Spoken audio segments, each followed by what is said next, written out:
How about this, I said to them.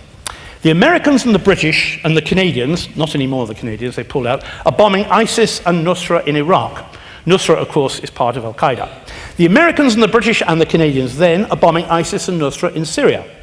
We were going to bomb Bashar al-Assad's Syrian army in Syria, but we're now bombing his enemies, but not in such a way that it will help the Syrian army.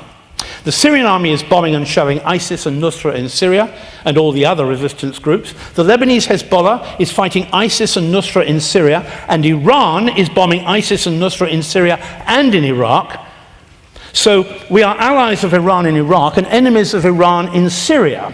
The Turks are bombing ISIS in Syria and the Kurds in Syria and Turkey. Meanwhile, the Jordanians and the Saudis and the Emiratis and the Qataris are also bombing ISIS in Iraq and sometimes in Syria, but not perhaps Nusra, which is part of Al-Qaeda and rather liked by Qatar. Meanwhile, the Saudis and the Emiratis are bombing Yemen, and the Yemenis are shelling Saudi Arabia, and the Egyptian Qataris are sometimes bombing Libya, and the Israelis have been bombing the Syrian army and the Iranians in Syria, but not bombing ISIS or Nusra in Syria or anywhere else.